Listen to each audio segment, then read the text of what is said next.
kids. This is Learning to Dad. I'm the cool dad. That's my thing. With Tyler Ross. What I do have are a very particular set of skills. I'm gonna have fun, and you're gonna have fun.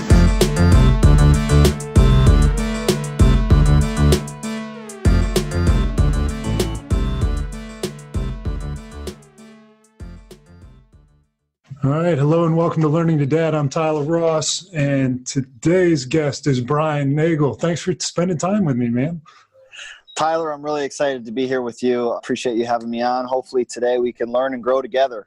Yeah, that's the point. And I think it was fun the way that we kind of got to messaging back and forth. We found each other on Instagram.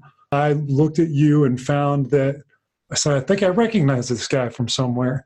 So after a little further investigation, which by happenstance, my 4-year-old daughter's favorite song is Katy Perry, Roar.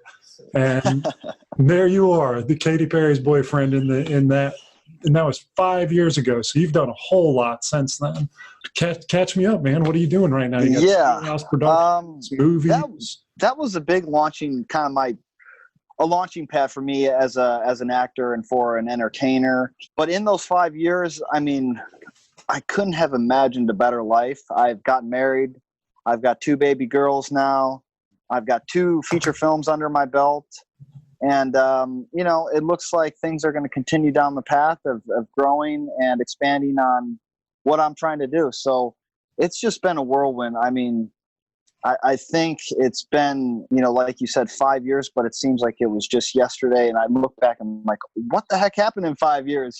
As every dad talks about, it's like the appearance of time changes. And it has certainly changed for me. And I'm still learning how to deal with that change, and I think that's one of the struggles that I personally am going through. Yeah. So you just had your second baby girl in the last, 2-3 weeks? 3 weeks. Yeah. It was, again, like we'd spoken before, it was a whirlwind. She was due May 29th and she came on May 20th. And we had a wedding the night before. Oh, wow. And my wife was in the wedding. So there was all this anticipation about, okay, I'm in the wedding. Is this baby going to make it? And we're dancing at the wedding. We're having a good time, having a drink or two. And it's a great story. My wife comes home, and I kind of go to bed. She wakes up like an hour or two later and she's like, yeah, I think this baby's coming. She was having some contractions on the floor, but they were starting to be like 5 minutes apart. So it's like 3:00. She wakes me up. And then we get to the hospital at 4 and the baby's born at 5:22. Unbelievable. That's wonderful. Yeah. How quick that was.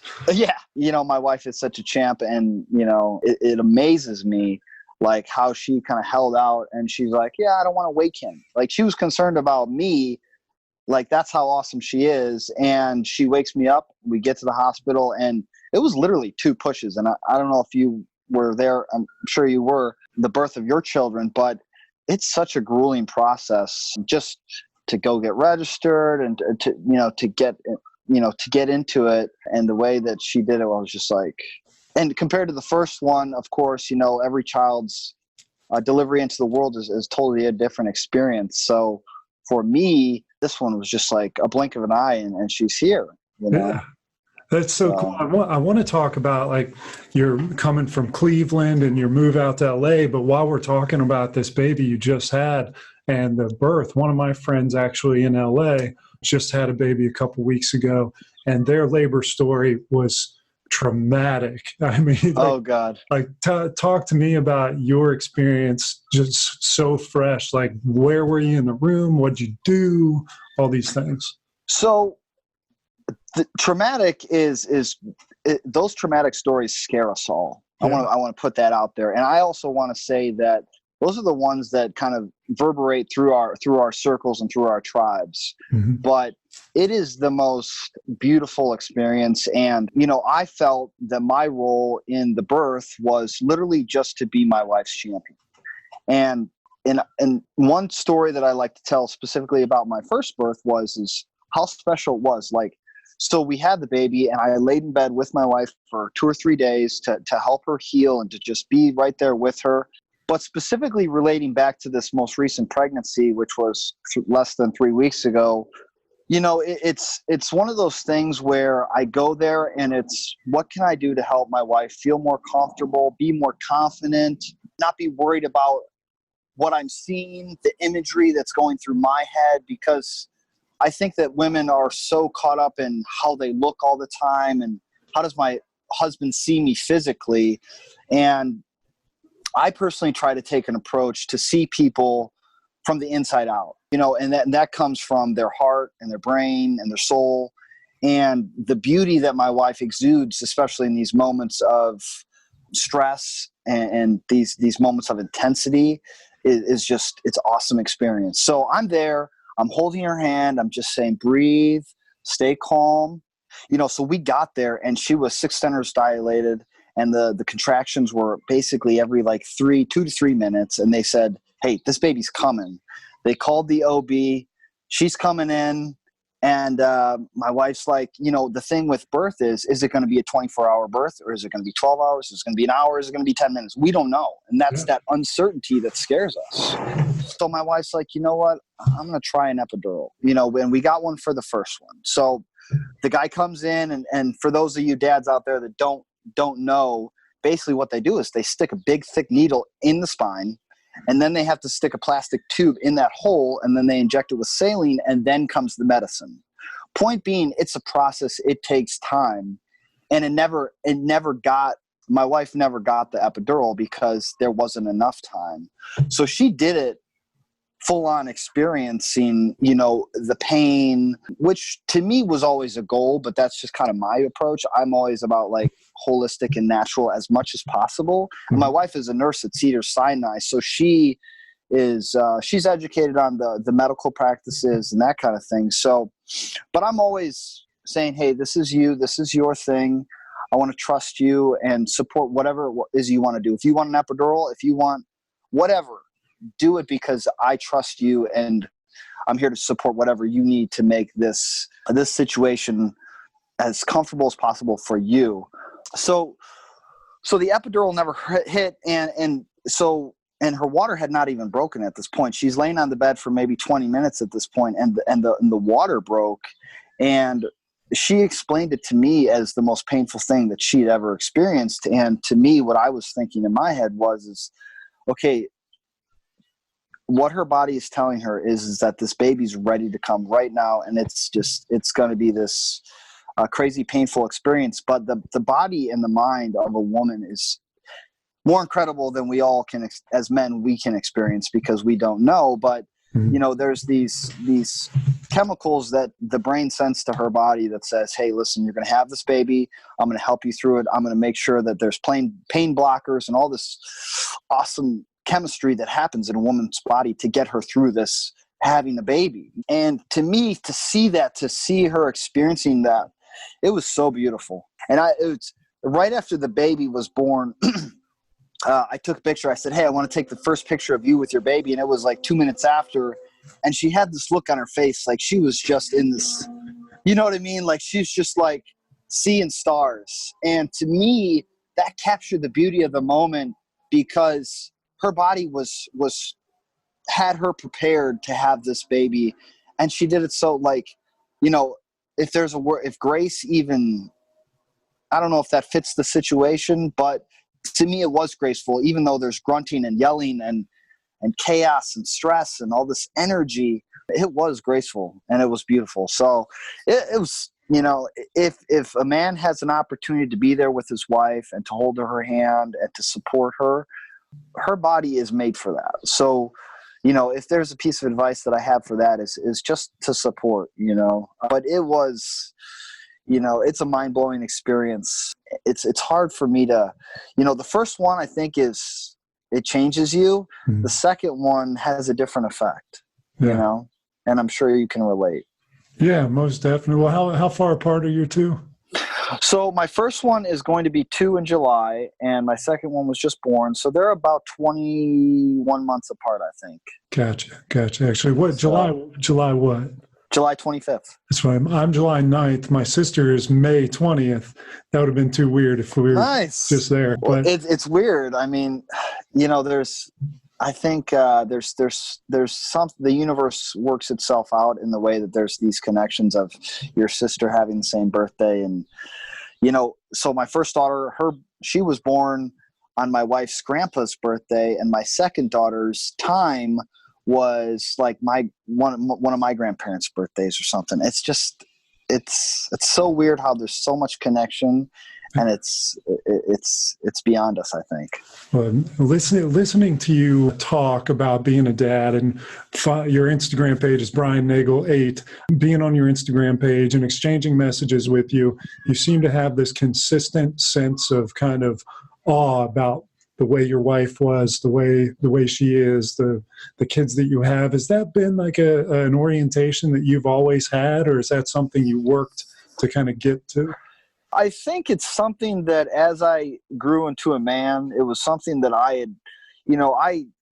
have done a lot of self-development, and obviously you have as well. And I think many of your guests have as well, listening to the books that they read and to the way that they try to explore who they are as a person and how they can grow the way they want to grow. And that's something that has been very important to me. But one of my cornerstones of belief is gratitude. And I think that when I approach life, everything has to be with gratitude. You can sit there and say, my Instagram's this and it's not getting that many likes, and this person doesn't like me, and those things, you can focus on those. But what I've always had this mentality, and I think, a gratitude is just so important, in so many aspects, but it's something that I've worked on over the years, specifically probably the last 5 to 7 years.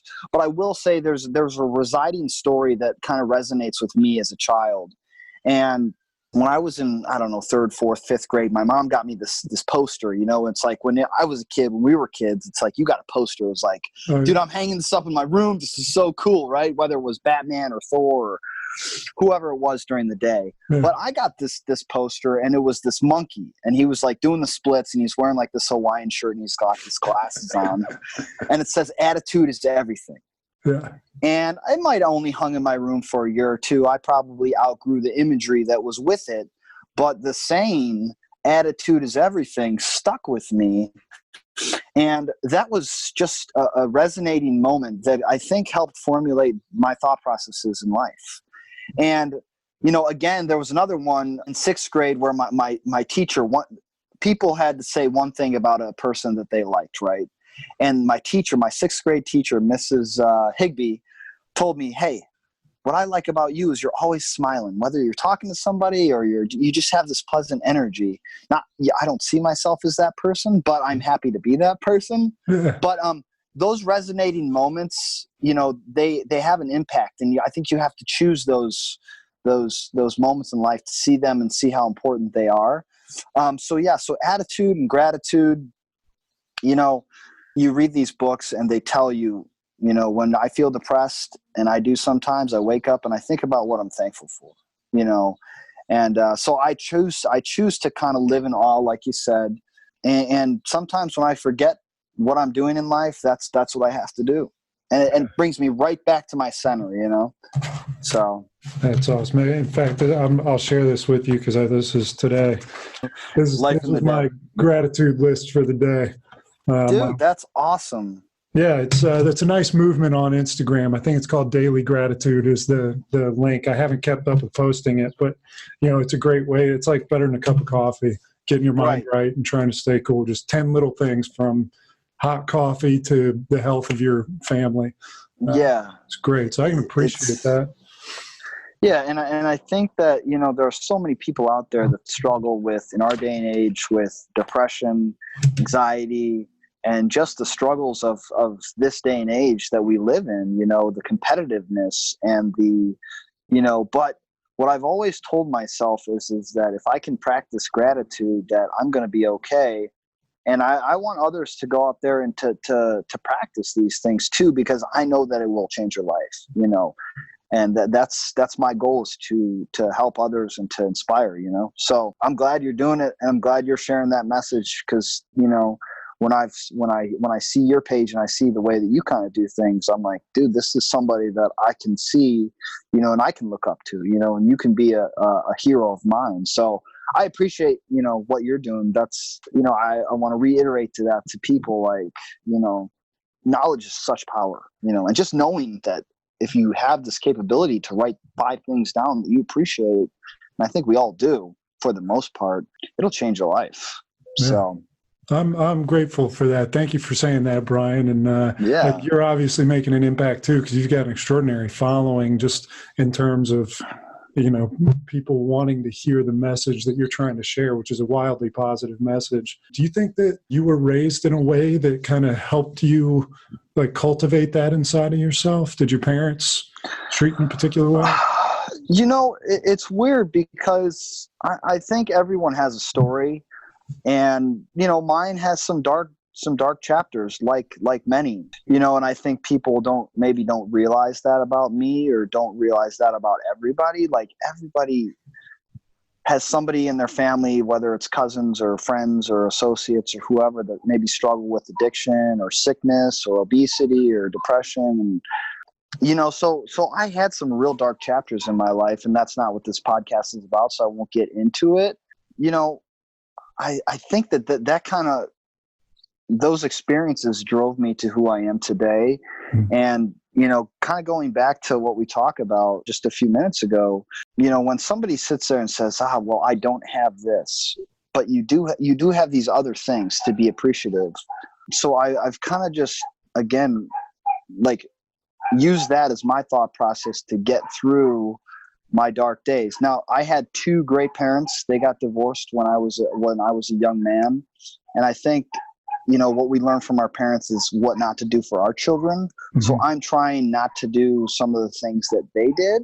Yeah. But aside from what they did wrong, they did so many things right. And I have 2 great parents. My dad's remarried. I have a wonderful stepmother, and I have a wonderful support system in general. I have aunts and uncles that love me. I had great grandparents, so I think that there's a tribe, there's a circle of people who help raise me and show me many things, and I've looked at all those people in my life, whether it was my uncle who said, hey, listen, you keep that glass half full and you're going to be okay. Or it was my grandma who just loved me and hugged me and smiled and spoiled me, or whether it was my mom, who her strength was just always attacking me with love. My mom is just got the biggest heart. Now you look at my dad, he's a blue collar guy, and his method is hard work.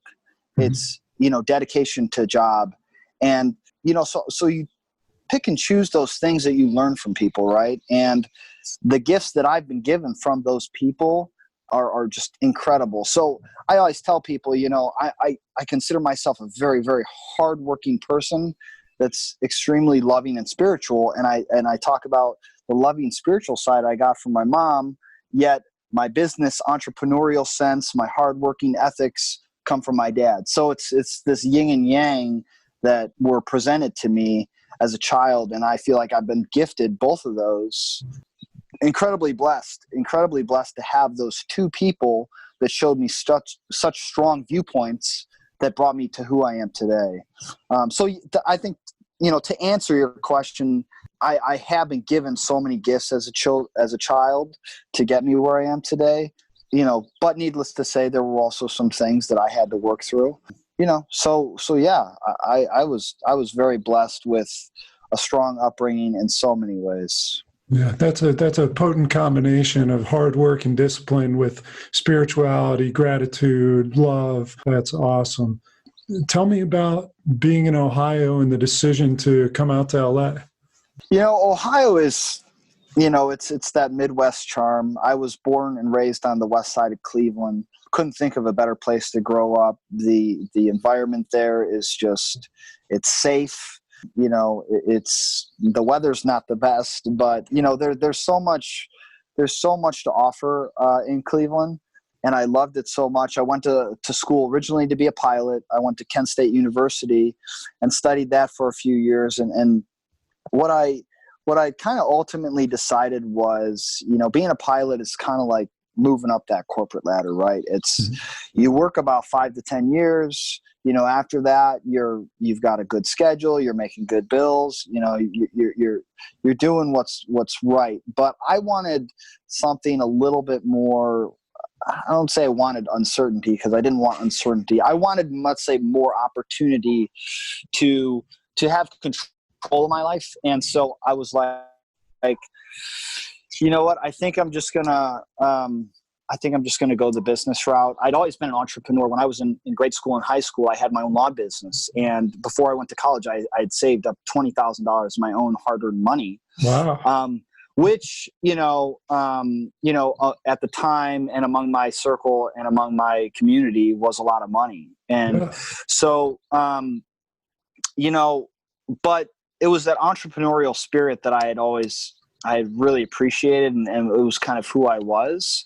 And so when I graduated from school, I said, you know what, whatever it is I want to do in life, there's probably going to be more opportunity in LA. The sun is always shining. I'm an outdoors person. And my brother was out here. My brother he's my business partner. He's one of my biggest champions of life. And, so him and I have worked together since we've been out here. But so I graduated from school out here, and, just to kind of continue on with that story, I worked in marketing for about 6 years, and always kind of wanted to get into the industry. Mm-hmm. And it's one of those things where my rational, I'm a very logical person. It said, hey, listen, if you want to be an actor or a model, you can't do that because there's 10 million other guys. And if you've ever been out to LA, you come out here and, you walk into a room and every guy's got awesome biceps, a great beard, great hair, great this. And that put a lot of fear in me. But needless to say, I knew that I had to I set myself up financially with just a small cushion. And I just got done working 56 days straight. And I said, you know what, I'm going to go out and see if I can find some modeling jobs. And I had done some things before, but I found a job working for Skechers as a foot model, believe it or not. Yeah. And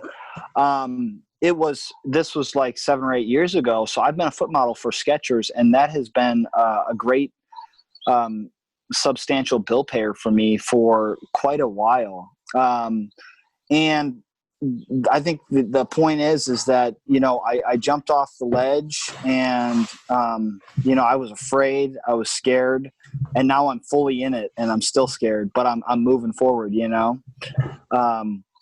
So that was kind of what brought me out to LA was just seeking opportunity. And, I guess the Hollywood lights, but, I was young and energetic. So it's somebody that young, energetic Brian that's out there right now thinking about cutting loose from Western Cleveland, coming out to LA, chase the lights. Like what's something you tell them to help get them prepared for what they're in for? What I've come to believe and what I've come to preach to people who say, hey, because I get hit up all the time on people who want to be an actor on Instagram or, I tell them, hey, it's just like any other business. If you want to be a pilot, if you want to be a doctor, if you want to be a real estate agent, you just don't get your license and say, I'm it. It's about the journey. It's about putting in that hard work. And sometimes, the most famous doctors, the most famous actors, they don't know what they're doing. They feel lost. They feel scared. They feel all these emotions, whether they talk about it or not. But it's something that you just have to put your nose to the grindstone, continue to work hard, continue to believe in your purpose and your vision. And, you'll get nuggets of truth that say, hey, this is the path that you should be on. And if you continue to seek, you will find, it's like the old adage, seek and you will find. So you just got to do it. And listen, if you're a doctor, you're not going to have 300 patients the day you get out of a grad school. Mm-hmm. You've got to do your practice and you've got to network and do all these things. So it takes time. And sometimes it takes some doctors. I don't know why I always use doctors as reference, because they make a lot of money and they're vital to our society. But, sometimes it takes 20 years, sometimes it takes 10, sometimes it takes a couple years. Sometimes these people, they get big breaks, and that's fine. That's their journey. And you have to just say, hey, that's not my journey. My journey is my journey, and this is where I'm at, So you can do it. Anybody can do it, and for those who want to be an actor or who want to be in this industry, everybody brings a unique skill set, whether it is into whatever field you're going into, whether it's business or marketing. You have every person has a specific skill set that makes them special. Mm-hmm. And if you can learn how to utilize those, you'll find a place in this world where you can serve, and that's important. So, and yeah, I've got some things personally figured out, but I still feel on a daily basis, like, what am I doing? Like, how am I married and have 2 kids and I make movies and, but that's what I do, so. Because I think that little sense of discomfort, that little idea of having a little nugget of paranoia in your brains at all time, like, drives you and keeps you on your toes. Yeah, definitely does. Tell me about Steelhouse Productions. It looks like you involved in making a movie with some big names in it: Denise Richards, Misha Barton. Of course, you. Yeah, so Steelhouse Productions was a company that my brother and I started. We called it Steelhouse because my dad was a steel worker, and he instilled that, that cornerstone of just hard grit, and this, as you know, is probably one of the more difficult industries to really break into, and it's going to take a house made of steel to survive. So Steelhouse Productions is the production company where, outside of some of the independent modeling and independent acting that I do on a day-to-day basis, I'm working with my brother. We do commercial work. We do, industrial videos. We've done 2 movies, one being Clown Town. That was our first featured film. And then the most recent one that we did was with Misha Barton and Denise Richards. And, again, so our business is about 6 years old, and it has grown steadily for 6 years. And I think that as an entrepreneur, it's like, my business isn't making millions yet, right? And it's like, we're like, how do I get to those millions? How do I get to those huge paychecks? Or we're always seeking those things. But I think we have to kind of be rooted and just say, hey, we're growing, we're doing this. And we have a plan for further growth. We've got another movie that we're working on. It's much different than what we did the first couple movies. The first couple movies we did were in the horror thriller genre. Mm-hmm. And that's where a lot of companies break into the industry, just because, you can make a horror thriller with smaller names on tighter budgets, and it can still get out there and still be successful. If you make a drama, it's going to be a little bit more hard and saying, oh, this drama starring Brian Nagel, who nobody knows, you want to get a product out there with some bigger names. But, it's a work in progress, and we're growing and learning. And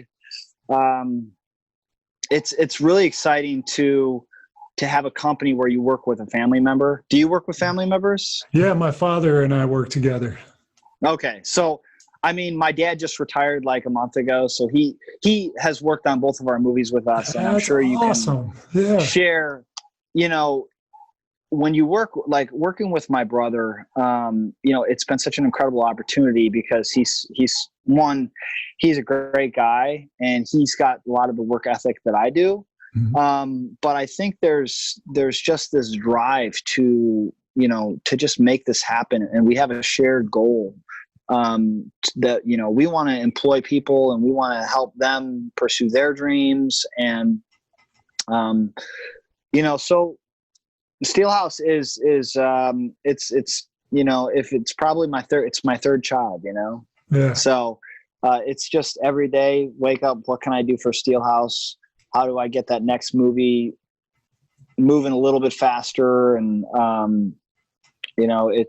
it's one of those things where you just keep putting your nose to the grindstone and looking for progress and seeking stories to tell, and that kind of thing. That's awesome. Well, I know being an entrepreneur, being an actor, being a model, being in production, you got auditions, call times, callbacks, production meetings, and they're at any given time. I don't know if people understand that a 5 a.m. call time might mean that you're not home till midnight if you go into the right. So how do you manage that time with your, growing family? Right. So, it's, again, I was thinking about some of the things that, kind of I hold true as a human. And one of the residing words that I love to use on a daily basis is balance. Yeah. Balance is so important to me. And I've learned that through years of being somebody who loves to work out, working on just your balance when you're lifting weights and that kind of thing. It's so crucial because all your muscles are working together. Even if you're doing a chest press, are your feet planted on the ground? Are they providing, balance support for your core, for your chest, for your arms, for your forearms, for your hands to lift that bar? So balance to me is so important. And yes, I do put in 12, 15-hour days quite a bit, but I also put in quite a bit of time with my family. So in order for me to achieve balance, it kind of goes back to my attitude when it comes to my wife and my family. And it's one of those things where if my wife asks me to do something, it's not about, well, I've got this other thing to do, or, I'm kind of tired. It's yes. You know what, honey, I'm going to work on pushing the trash can in, or taking the trash out more efficiently, or doing whatever it is you need me to do for you. So I think balance is just the short answer to that. I try to find balance in my relationships with my daughters, with my wife, with my work relationships, in my health. And when I feel that all those things are balanced, they all are working in the right direction. They're all growing, right? We want to see growth. So I think that's my answer. And it's hard sometimes because my wife is so incredible, because when I was working on the last movie, Toy Box, it's 6 days a week. And as one of the lead producers and one of the lead actors, it's no shorter than, a 15-hour day. And she's so patient with me and says, hey, you know what? I know that this is what makes you a happy dad at home. I know this is what makes you a good husband. Me letting you do what you're passionate about is what I'm going to let you do your passions. And if it requires you to be gone for 3 weeks, I'm going to give that to you. And she knows that I'm going to come back stronger, more in love, and more supportive for her. So I think that, she's the yin to my yang, and she's the reason that I do this and that I can do this. Her support, yeah, I don't know. I can't say enough about her, because she's such a crucial part to who I am now. Yeah, I just feel like she deserves the accolades when it comes to me being able to be a great dad and do that, because she says, yes, you can go to that meeting at 7:00 at night, even though it's at a bar, you know what I mean? And yes, we're going to have a drink. But she, I know plenty of people in their relationships. Well, it's Tuesday night. We're supposed to watch Handmaid's Tale on Hulu tonight. Well, she knows that my industry doesn't work that way, and she's so patient. And I think it's from my part, it's also being aware that, hey, you know what? You've been gone 3 nights this week.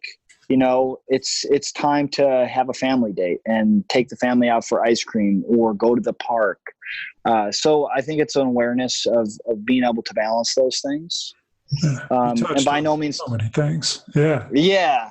So many great important things. I'm sitting here like nodding my head like, dude. I try not to be a jabbermouth, but maybe I had too much coffee this morning.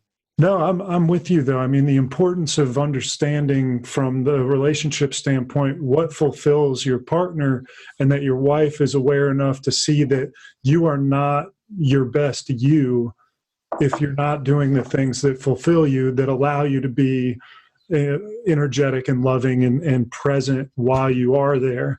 A book where Gary Keller talks about counterbalance. It's never 50-50. It might be 90-10. But then it swings back to 90-10 the other way too. Right. And it's unusual that people have demands or schedules or even desires to participate in a life like that, where you and I work 80 hours a week so that, heaven forbid, we didn't have to work 40. Like, that'd be a horrible existence for us. I know. It's so weird to think that like, people are like, why do you do that? Like, it's just the love and the passion that drives me, And you said something incredibly important that also resonated, just taking the trash out, like being aware of what your partner needs too, because mine is the trash, like it sounds like yours might be. Yeah. The dishes. So actively having to work on those things. Right. How do you guys work those things out, and how's your relationship with your wife changed since you started having kids? So my wife is a very unselfish person, I think, as you can probably tell by me talking about her. Mm-hmm. And I think that her being unselfish, and I think that, I didn't get married till I was 30 years old. I think that I kind of got my selfishness out in my 20s. Yeah. Back in some of my previous relationships, there was some jealousy and just some unhealthy habits. And now it's like, if my wife says she needs to go to Maui for a week, I'm just going to be like, go to Maui for a week. It doesn't matter to me. If that's what you need to be the best wife, or you need to live your best life, I'm here to support you, whatever that means. Because I know at the end of the day, that's going to bring her home, and her kisses are going to be that much sweeter to me. Hold on one second. I got to wipe off my lens. This is really bugging me. Yeah, sure. I'm like, do I look blurry? I don't know if that helped or not, but, and then in having the kids, again, I think it's like, it's reshifting that balance, right? It might've been with one child, it might've been 30-30-30 or 20-20-60, whatever it was. And now we have this new being in our circle, in our tribe, that we have to rebalance into the equation. And so, I understand that at this point in time, my wife and I, our intimate connection is not going to be the strongest it's ever been. So I have to accept that as a man. I can't be selfish and say, I need this. I have to sit there and say, there's just not enough time right now for me to have those things, and I have to give that time in order for her to give her time to my baby. And again, seeing the big picture, I realize that that's more important, that my child is given that love and that care so that she can grow into a human that's going to help change this world in a better direction. And I know I'll get mine. Whether it's 10 years down the road or whatever the case may be. So I think that, there's a lot of sacrifice that's involved in life. And I think that in this day and age, maybe sometimes it's not really talked about enough I love David Goggins. He's so hardcore, sometimes too hardcore for me. Yeah. But David Goggins is a guy that inspires me because he kind of has that grit that I believe in. And he has an attitude that I can also assimilate with, that says sometimes you have to dig deep. You got to find the dirt. You've got to find those wounds that are deep inside of ourselves, and you got to figure out how to heal them. And kind of relating back to the question is how do you find the time? Sometimes you just got to make that sacrifice, you know. Those sacrifices that I might make now, they could change the world in 10 years. Now, will I know whether it was the sacrifice I made yesterday or today or tomorrow? Who knows? Yeah. But the point is that I believe that those sacrifices that I'm making, for, let's say, the benefit of my relationship with my wife, the sacrifices that I'm making now are helping my children, right? Mm-hmm. Now, that's not to say that my wife and I have this terrible relationship right now, because we don't. It's great. It's fantastic. It's everything that it needs to be in this moment. But there's not a lot of date time. There's not a lot of alone time. And that's okay, you know? So that's kind of what I've come to grow through and to learn. And, you know, for new parents out there, it's a learning process. You know, parenting one child is much different than parenting two children. And you have 3 or 4 children? I've got 2. Yeah. You've only got 2. Okay. Yep. Are you guys thinking about 3 yet? Dude, the conversation has been an emotional roller coaster. A week ago, my wife wanted me to get a vasectomy, and 2 days ago, she wanted to have a 3rd kid. So, like, it's like, so right now we're in, we're on the tarmac waiting. Right. Yeah. It's, excuse me. Hold on one second. Oh, yeah, sure. Well, you touched on something I think is incredibly important, that's a theme that I think, like you said, goes overlooked, that people that are wired in a more entrepreneurial way, or who have other ambitions outside of whatever it is that they do, once they get introduced to a family, a wife and a kid, suddenly they feel like they can't go record that podcast or chase that other side hustle or do this hobby. And I would posit that you just have to prioritize and be more efficient, because you found ways to have 2 kids, satisfying relationship, a production company, and all the other things that you're doing. So, like, is there, you know, a little golden nugget that you'd offer somebody that's about to enter into that world? You know, again, I'm figuring it out as I go.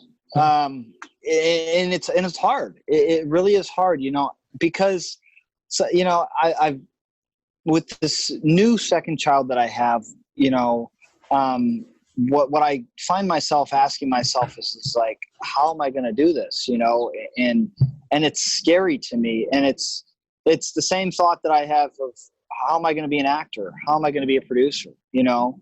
But I know that if I put my heart into it, I can do it. And I think that I attack it with balance, and you know, and I think there's an instant gratification that we're all seeking these days, because everything is about instant gratification. And what I've always been taught through these thoughts and through these emotions and these processes is that patience is one of the, and I'm a patient person. I am patient with people. I'm patient with my friends and my family.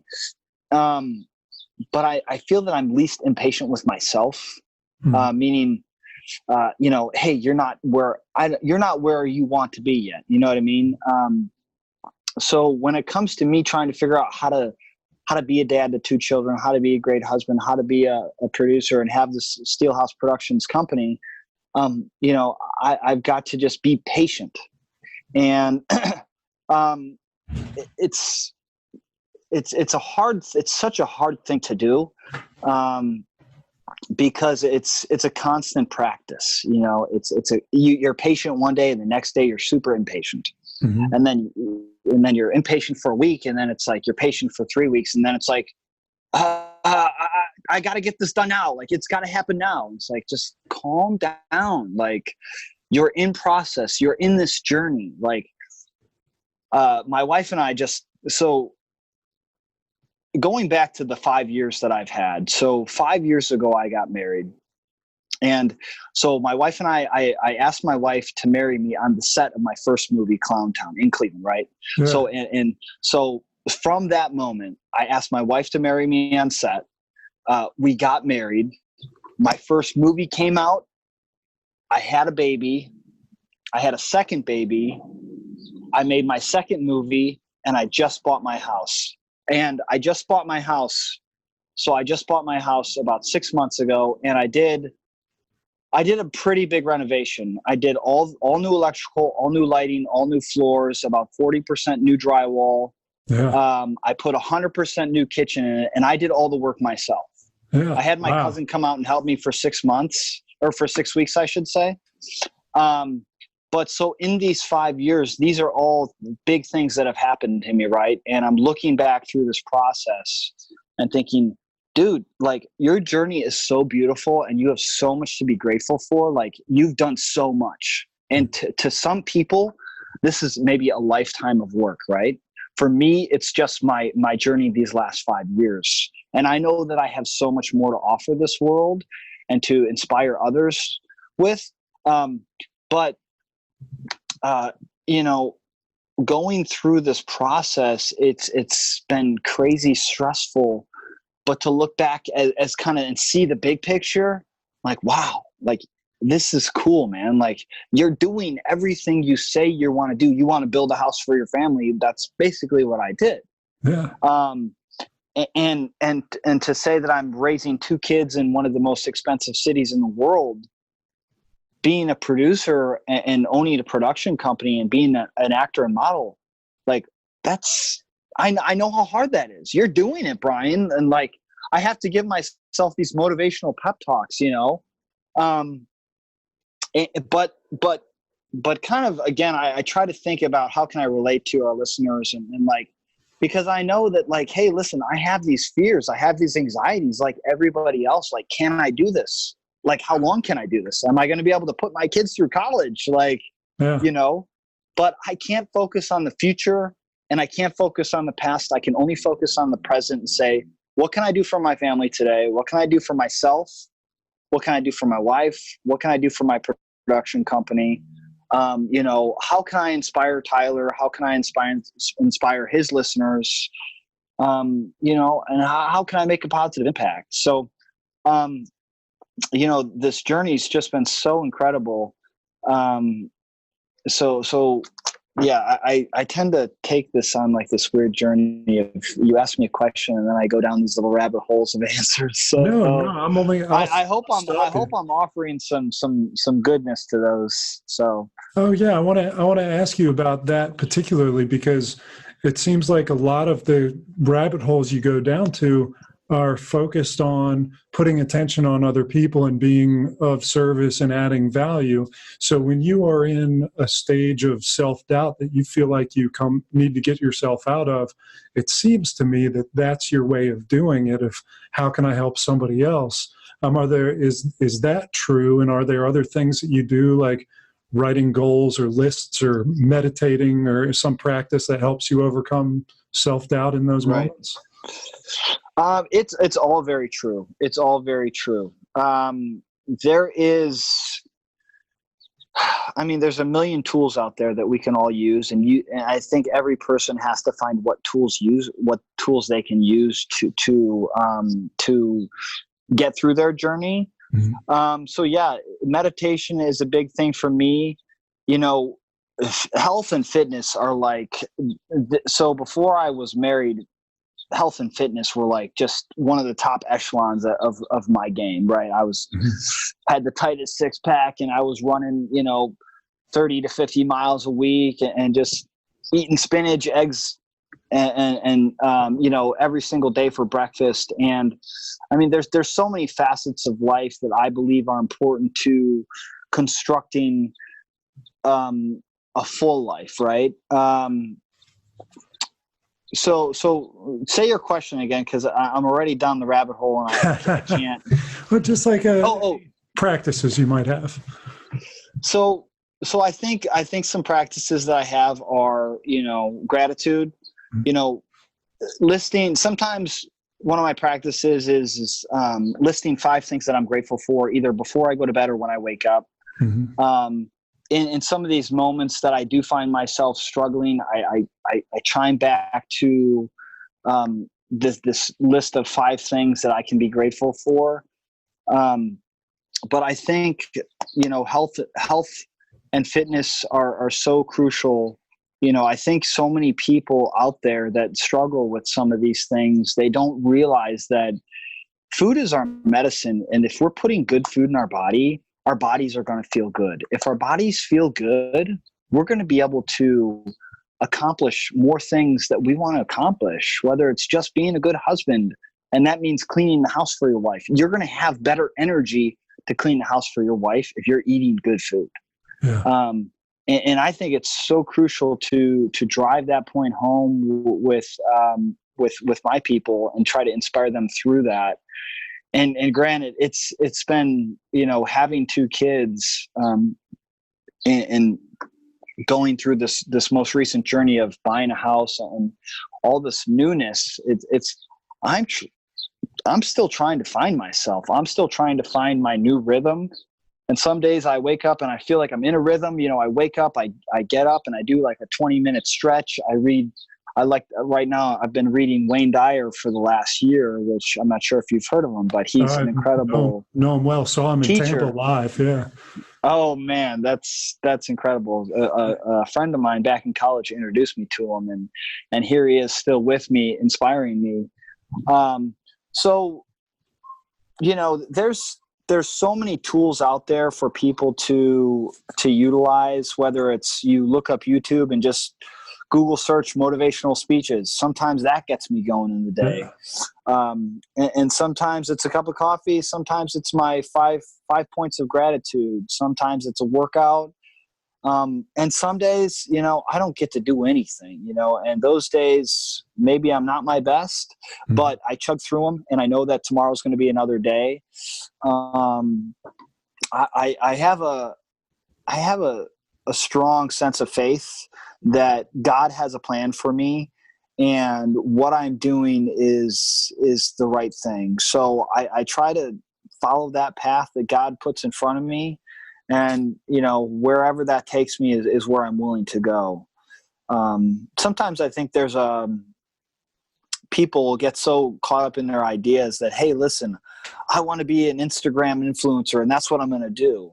But God keeps telling you, hey, listen, your calling is to be a YouTuber or to be a doctor or to be this or so, I try to follow what signs he puts in front of me, and so there was a book I read called The Alchemist by Paul Coelho, which I'm not sure have you read it? I haven't read it. I'm familiar slightly with it. Okay. It's an incredible book, international bestseller. But one of the things of the guys in the story, he has these, they're called omens, right? And these omens are these signs from whoever, God, whatever you believe in, the earth, the power, the energy that life puts in front of you. And if you look for the omens in life, you will see them. And right now, my omens are my family. My family is what's in front of me. And it's like, that's what needs all my energy. So I'm putting, so much energy into my family. So yeah, that's kind of one of my things that I look for is the omens in life. And that kind of is a guiding star for me. Yeah, that I love that. And what you said about, I'm not even going to try to paraphrase it, but talking about like having to be open to seeing the omen, without getting the blinders on that you're going to be the Instagram influencer. If you detach yourself from that, maybe the YouTube or the doctor route suddenly becomes the easy downstream, hop in the canoe and you're there version of you. Right. If you're available to it and open to it, which is really cool that you've made that acknowledgement and sharing it. But I want to ask you a couple of short answer questions, like Sure. dad, parenthood, short answers. What's an impact that your kids have made on you? That's a tough question because there's been so many impacts. If there was one strong impact, and it's the first thing that comes to my mind, I think it's just that, man, it's hard for my brain to stick on one impactful thing. It's to just be in the moment. I think that's where it's at. You just be in this moment right now. Right now, I'm here with Tyler. Just talk to him. Just speak from your heart. Be, let it flow. Just be in the moment, because kids are always in the moment. They might piss you off and they might be in a bad mood, but then literally 3 seconds later, they forgot about that bad mood. They let go of all that emotion that was tied in that baggage, and they're just back in that moment. And they're playing with their toys. And they're loving their dad. It's like they don't care that you just yelled at them. They're like, I'm so happy. You're my dad. Like, it's all good. So, and I think that, that's where we need to be, is in this moment, because that's all you have. The past is the past, the future, who knows? Yeah. And if you're just enjoying this moment of the sunshine, talking to you, you can only be in your best state of mind, So that's great. Do you know who Grant Cardone is? No, I don't. Not yet. Yeah, he's a real estate guy, really bombastic personality. But he said something that totally resonated with me that might make sense to you as an entrepreneur. That, like, somebody asked him, how much time do you spend with your kids? And he said, 100% of my time. He said, how much on your business? He said, 100% of my time. He said, when I'm in my business, it's got 100% of me. When I'm with my family, it's got 100% of me.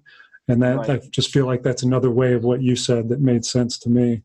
So what is, as having a 2-year-old and a newborn, what's your role as a father now? I think I was reading Wayne the other day, and one of his, he talks a lot about the Tao, and one of the principles in the Tao is just kind of letting things happen. And that's the very simple way to put it.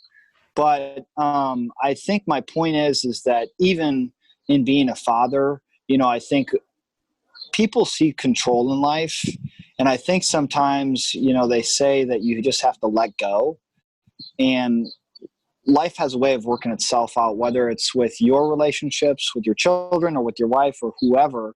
And I think I have to apply that to how I deal with my children too, is that, they are their own people, and I'm merely here to guide them and give them a hand when they say, Dad, can you help me?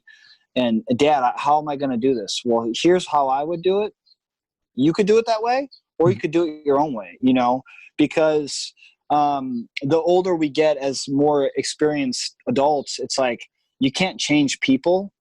And when it comes to children, you're merely there to be their guide and their cornerstone, that when they're hurt, when they're sad, you're there. When they're happy, or they're glad, or they are going through whatever, you're there, So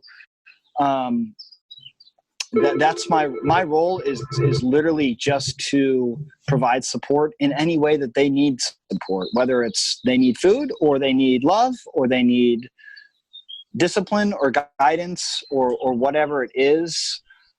So I'm trying to still navigate how the chemistry works in the family with the new child, and how the chemistry works between the two sisters.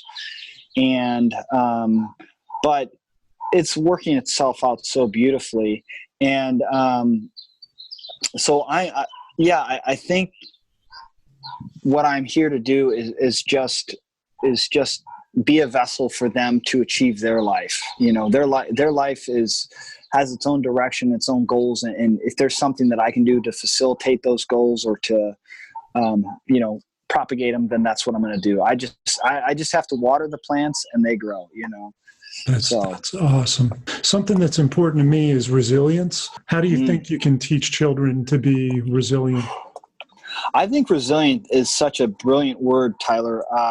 My dad, he's one of the most resilient men in the world. I don't know how your dad is, but to me, my dad he's my definition of resilience. So that's one thing that I'm trying to exemplify, for my children, because I know how that, as a child, how I perceive that resilience of my father.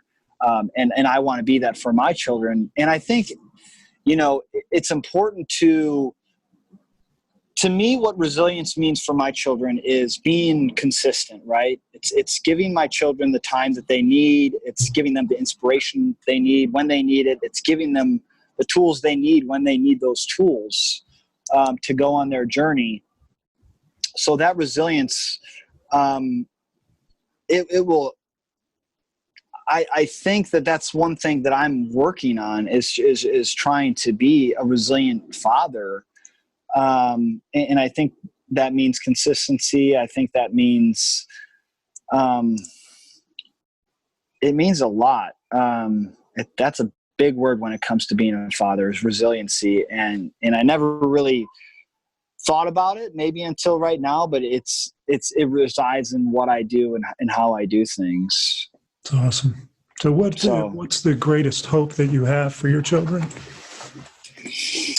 I think it's just that, and I think one of your other guests had mentioned this, is just to reach their potential, So I think that my job in life is to reach my potential, right? Mm-hmm. And my potential is essentially limitless, just like everybody's is. And my wife just stepped outside. It's making me smile. Come say hi. Yeah, you can come say hi. So we were talking about potential. So I think the goal is there's the new baby. It's my wife, Jessica.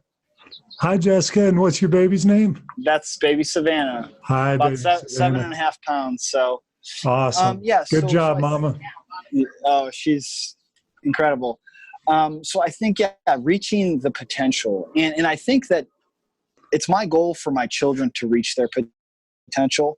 Mm-hmm. But I think that isn't just, I've thought about this in a lot of different ways, reaching potential. And I think it kind of reiterated when you talked about with one of your previous guests is my job to hold my wife accountable for her to reach her potential as a mom, as a nurse, as whoever she wants to be. It's my job to help her facilitate reaching her potential.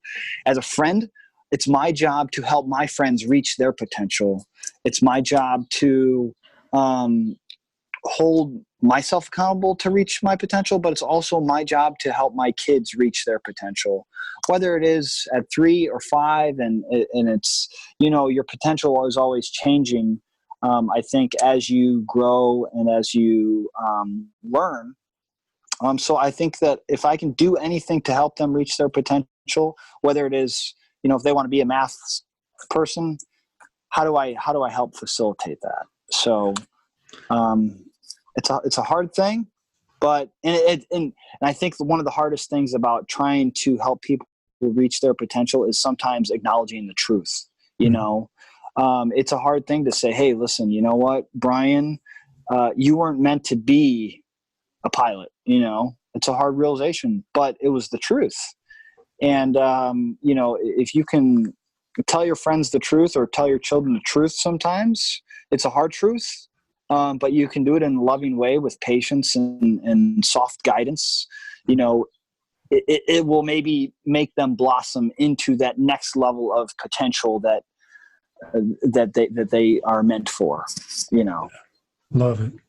So here's this one's a watermelon for you. Who is your favorite TV dad? Oh boy. I heard you ask this before and I'm thinking, who the heck is my favorite TV dad? Yeah. Because I have a couple different answers. Bryan Cranston in Breaking Bad. Yeah. He's like the coolest badass dad, like in that sense that if you're going to have a drug lord dad, you want him to be your dad. Yeah. And then there's, like I think of like the Bob Saget, in Full House. Yeah. He's just like that charming, like sweet, like caring guy. He's always got that like positive voice, whether or not he's that way in real life. But I grew up watching that show. So I think that, I don't know if I even have like this, because I don't know. There was never a dad that really resonated with me in film and TV. And that sounds weird because I work in film and TV. Yeah. but yeah, there's so many great. Yeah. The other thing about me is, so for somebody who works in film and TV, you could be like, hey, do you remember this movie? I don't remember movies. I remember faces. I remember experiences. But it's weird. Like people are like, oh, do you remember Jon Snow in Game of Thrones? Now I do now because I watched that show, but you ask me in 5 years, I'm like, Jon Snow, I don't remember. And people are like, you work in the, it's so weird, but it's like, I think of my brain as a brain that is just like, it's stuck in the present. It's weird.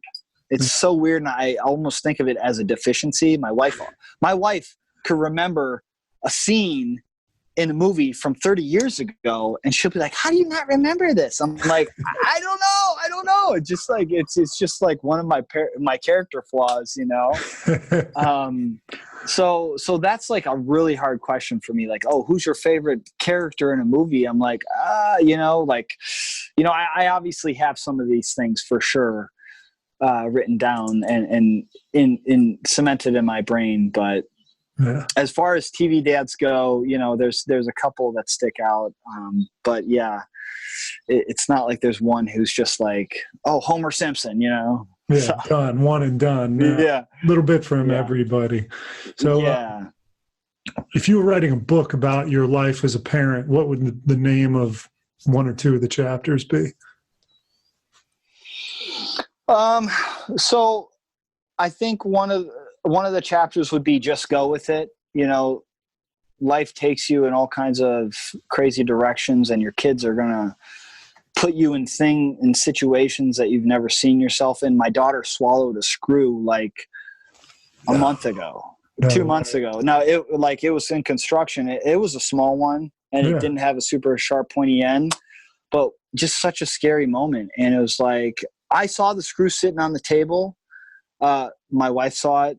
Our grandparents saw it. And it was just one of those things, like, it hit me, but it never like, oh my, it's like, you can't get every little pebble out of the yard. You can't get every little choking hazard out of her path. Sometimes you just got to go with things. I think there would definitely be a chapter about patience, resiliency, gratitude. I think just balance. Those are some of my core guiding principles in life, and I think that being a father it's in you. People are like, how do you be a dad? It's like, I don't know. I'm being a dad because it's in me. It's my natural instinct. And so I think some of my life guiding principles are what I try to infuse into my fatherhood experience. I try to put those into being a dad and try to instill those into being a child. So I think that those are probably, the guiding principles I've talked about. Those would be some of the guiding principles in my book. Yeah. So this is a question I got from Lewis House. When do you feel the most loved? When I'm with my kids. And when I wake up in the morning and my daughter says, she calls me Gaga, because for some reason she doesn't want to say Dada, she says Gaga. And when she smiles and says Gaga, and she's watching this movie, her obsession right now is the movie Trolls. I don't know if your kids have seen it, but the Trolls just love, they sing and dance and hug, and they have a thing called hug time. And so my daughter comes up to me and she says, hug time. And I mean, the amount of emotion that just flourishes in my body when she says she wants to give me a hug, it's like nothing I've ever experienced. The love from a child is so pure. I think that's what makes it so special. You have love from your partners, from your friends, from your family, but those have all been maybe convoluted through life's experiences. But the love of a child is just so pure. They don't see your flaws. They see nothing but your heart, and they just love it. And it's such a moment of glory when you can have your kids just smile at you and it's so special. They've It's so got special. no agenda. They're just expressing. It's exactly everything goes out the window. Yeah. And, one thing I was like thinking about is, growing up in LA, and I'm not sure what it's like where you are, but LA isn't the most family friendly environment. And it's like, I find myself all the time, like promoting family and kids, right? Yeah. Because I feel like it has so much to offer, and it teaches you so many lessons about life, and it teaches you just the basic lessons. Yeah. And I think people are like, oh, kids are so much work and all this stuff. But like everything in life, input equals output. Mm-hmm. And what you put into them, you get out of them. You know what I mean? The love you put in, you get back. The things you teach them, they teach you. You know what I mean? So I'm always like a proponent to tell people, like, if you're thinking about having a kid and you're worried about what we're all worried about, whether or not you can afford them or whether or not you can teach them and give them love and do all this, you can do it. I'm here to be like, hey, listen, it doesn't matter about overpopulating this world. It's okay. Like, kids are a beautiful thing. And try it, because, I just have nothing but good things to say about being a dad. Yeah. All right. So this is the billboard question. You know the billboard question? You got to go ahead. Yeah. What's the highway out there? Well, we got the 405 and the 101. So those are the big ones. You're on the 405. You get a billboard, a normal size billboard, to share Brian's message to all dads out there. One piece of advice: it's got to fit on the billboard. And even though you're in stop and go, you got to be able to read it at 90 miles an hour. Well, if I can't put my movies on a billboard, and I had a message to give somebody, love is like, I talk about the cornerstones of who I am and what I do. And I think that if you can kind of sum up that gratitude, if you can sum up that patience, if you can kind of sum up, some of those things that are so important about being a dad, if you can just take that moment of frustration that you have with your child and bring love, if you can, teach them with love, if you can feed them good food with love, that is to me such a big solution to almost any problem. You can attack almost any problem with love and find a way to solve it. So I think it's two words: give love. And when you give love, you get love too. But it's not about what you get; it's about what you give. But I think that the more love that you give, and there's so much. Being a parent is so much, but that billboard, time is one of the most important things you can give a child. And I really wanted to say that today. Mm-hmm. But I think that also is kind of filtered in through give love. If you're giving love, you're giving your time. So just give love to your children. And I think love is something that is instinctual. It's in all of us.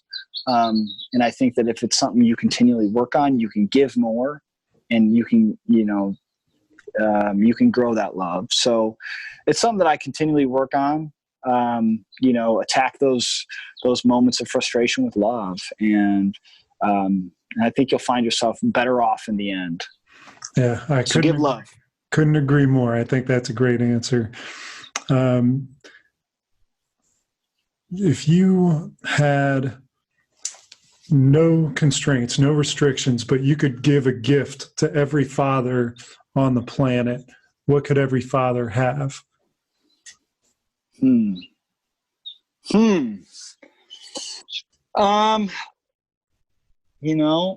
don't know that there's one tool that we could all use, because I haven't found a tool that I've used, a physical tool.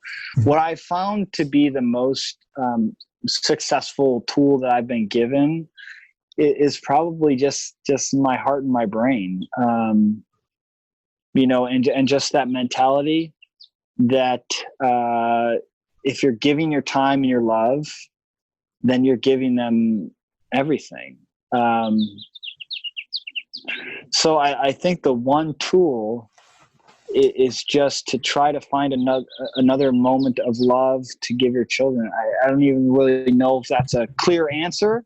But I think it's tailored off of what we've been talking about, Yeah, it's a great answer. And actually that long pause prior to my asking that question was a result of my thinking about asking you another one, which this continued to be a good segue into. So I'm just going to ask it.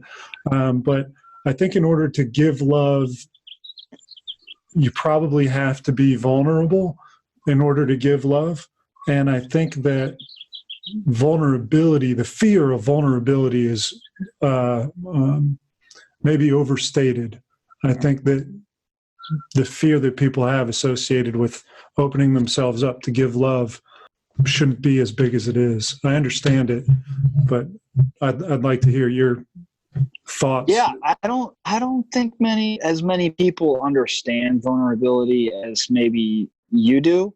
It's a big thing. I don't think a lot of people understand vulnerability maybe in the way that you do. And I think that as men in this modern day and age, there's always a level of masculinity that has to be attained.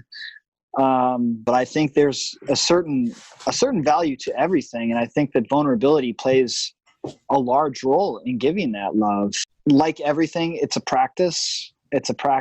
And the more we practice it, the better we can get at doing those things and learning how to harness those skills. So I think practicing vulnerability is a big thing. And I can think about that when it comes to my relationship with my wife. Sometimes, she chooses to be the alpha and she makes the decisions. And sometimes I do, and it's that symbiotic relationship of finding the balance and the flow of things, of when do I need to be a vulnerable dad and when do I need to be a vulnerable husband and a vulnerable friend, and just be completely open and completely honest to giving love and to be accepting of whatever this person's going to tell me. Because I know there's going to be things down the road that my daughters tell me that I do not want to hear. Yeah. Whether it was they have a boyfriend or, they've done something that they didn't mean to do or they regret, and so I have to be vulnerable to those situations. And that vulnerability is going to give me the openness to present that love in the situation that is needed, to say, hey, listen, I know you went out there, you hurt that person. It's okay. Here's what we need to think about and how we need to approach it from here. What are your thoughts? I think that the masculine and the feminine need a balance in life. And I try to find that balance personally. And a big part of that balance is the vulnerability. And I think maybe that's more the feminine energy in life. But I try to explore that personally. And I find a lot of success in when I present vulnerability to my business relationships or friendships or with my children, that I can really connect and really, really dive into those situations and bring out whatever it is that needs to be brought out. So really, really good point on bringing vulnerability up, because it's something that's so powerful and we don't talk about enough. Yeah, I think being open to feedback, being vulnerable is probably one of the biggest things that I have to actively pursue. And that's probably part of this process of why I'm motivated to have conversations like this. And I'm grateful for your spin on it. And anything that you would tell me directly to help me be more vulnerable and open to feedback with my wife, particularly because I've got a big ego that gets in the way despite my trying to just be open and be open to the feedback. I think, when I'm in those situations and I feel challenged, sometimes there was a saying that was given to me years back, and it was, sometimes being the best leader is being the best follower. And what that means to me is, if I'm alpha male B, right? Under alpha male A, right? I know that I can get a lot of what I want to accomplish in life by if the other, let's say the leader he's got this idea where he wants to go here, and he's always going to come to me as his secondary leader to ask my advice. And I know that sometimes that's the way that I can get what I want. I don't want to say get what I want in life, because it's not about that, but I can achieve things by inspiring the leaders right around me. And I think that's how I have grown to become a leader. But specifically, and I think it takes a bit of vulnerability to say, you know what, I'm happy with being second in command right now. I know that my time might not be right in this moment, but I'll have my time to be number one. When it comes to my wife, you know, I just have this mentality and this thing that says in me, like, if she asks something to me, like, I've got to do it, you know, because she's not asking because she's not the type of person who's going to ask me to do something because she just is a jerk. Mm-hmm. She's asking me to do it because she thinks it's what needs to be done, you know? So I have to respect that. And I think the first thing that hit me to give to you was in those moments of unclarity is to just stop for a second, take a breath, recenter yourself, and then go back into the situation and say, hey, okay. And it might bring about a moment of clarity and understanding of, oh, okay, now I get it. Now I understand why, you know. Just take a breath and soak in that moment, and hopefully that will bring a little bit more vulnerability into you. And again, you'll find that balance and that flow to keep you moving. Yeah, I think that's really profound. I think you just verbalized the moments that I've had that were successful in being vulnerable, or being vulnerable first. Because sometimes when you get two egos going at it, somebody's got to step back first. And when it is me that steps back first, it's because I did do what you just said. Take the breath, step away from the circumstance, and then re-enter it with a new perspective. Right. That's awesome. Thank you for that. So this will be my last question. Okay. But first, thank you so much for your time, Brian. Awesome talking with you. Tons of wonderful things. In the event this recording continues on forever and your kids get to hear it, their kids get to hear it, you get to speak directly to them. Any messages, advice, or just thoughts, concerns, questions, comments, anything? Well, first I want to say thank you to you, because I know how hard it is what you do. You know, you're an entrepreneur, you've got your own thing going, and what you're also trying to do is make a more positive impact in the world besides just bringing a paycheck home every week. And, you know, that's a big thing. And it's something that I personally struggle with is, you know, I focus on financials sometimes, a little too much. And I want to, you know, there's so many things that I want to be in life, and inspiration is just my biggest thing that I want to be. But looking through your page and through your website and through what you do and who you are, it's inspiring. And I'm here to say thank you for inspiring me, because I can now think back in moments in my life of what's going to bring me to the next place, and you're a part of that. So I thank you for that. And if there's something that I could leave, you know, I think I've kind of put it all out on the table. And, you know, if my kids are going to listen to this in, let's say, 20 years, the only thing I have to say is I love you guys. And I hope that you are living a life that you want to live, and that you're creating the friendships and relationships that are valuable to you.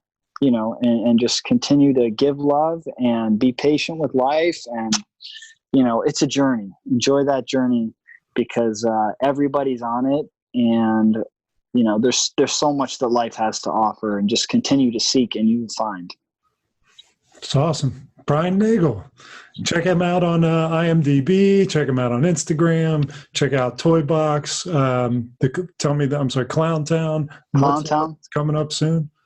Yeah, and there's always the Katy Perry video if you want to get a good laugh. Go check out Roar.